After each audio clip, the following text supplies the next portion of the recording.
Коронавирусот го промени светот преку ноќ. Жртви, заболени, карантини, физички дистанци. Сето тоа придонесе за поголема потреба од засилена дигитализација на јавната администрација и државните служби на граѓаните. Во темата на неделата на Слободна Европа се осврнуваме како тоа се прави на Балканот, во Македонија и во Грција. Во Македонија пандемијата ги натера граѓаните да плаќаат преку интернет. Процентот е зголемен, меѓутоа мнозинството граѓани и натаму плаќаат на шалтер и вадат документи. Во Скопски водовод, на пример, за 3 пати е зголемен процентот на граѓаните кои плаќаат онлайн, меѓутоа тоа изнесува само 25% од вкупниот број корисници. Од Скопје, Мирјана Спасовска.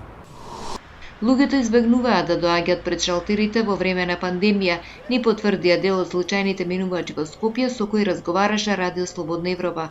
Граѓанин, кој не ни го кажа името, вели дека современиот начин на електронско извршување на трансакциите овозможува повеќе слободно време, како избегнување на чекање во долги редови пред поштите и банките. Генерално практикувам да плаќам се што можам онлайн место да идам на шалтер, многу гужва има, не ќе да се групираат луѓе, така.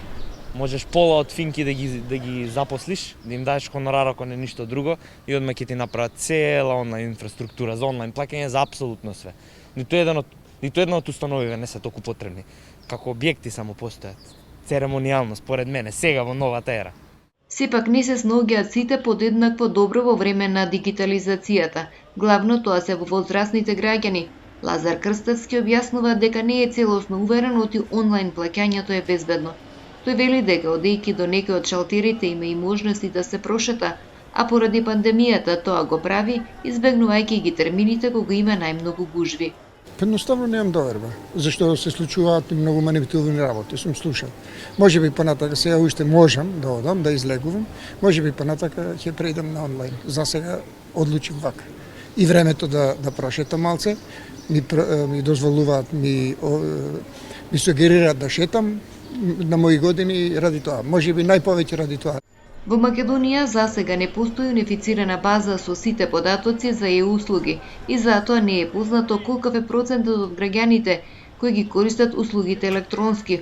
Но, например, податоците на јавното предпријатие Водовод покажуваат дека бројот на луѓе кои плаќаат онлайн се зголемил за 3 пати во однос на периодот пред избивањето на пандемијата.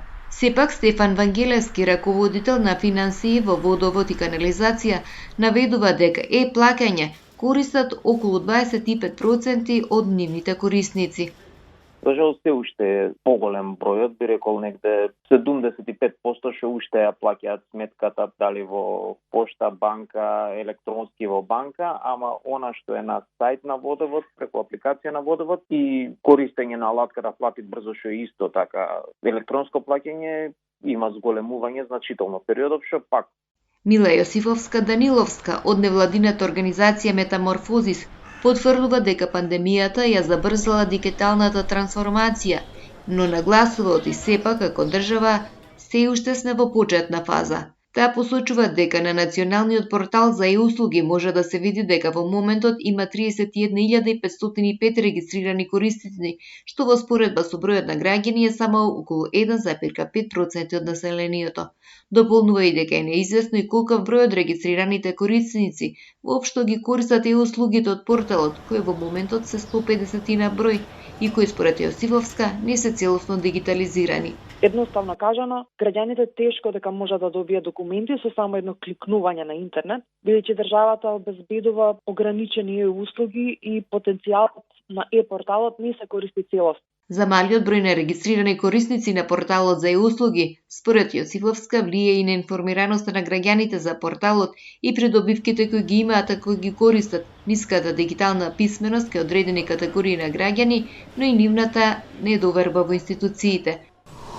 Во соседна Грција, која долго време беше на дното по ова прашање, премиерот Киријакос Мицотакис е решен да искористи пандемијата и да ги претрка другите земји со зелени и дигитални реформи. Тоа ќе го прави со милиони евра од Фондот за обнова на Европската Унија. Гоце Атанасов. Пред COVID-19 канцелариите на државните службеници беа преполни со луѓе, често и за завршување на некои основни работи. Но за помалку од една година тие се преселија на интернет, бидејќи пандемијата ги надмина старите административни рутини. So essentially, overnight, 2/3 of the visits were no longer necessary because these services were now being provided in a 100% digital format.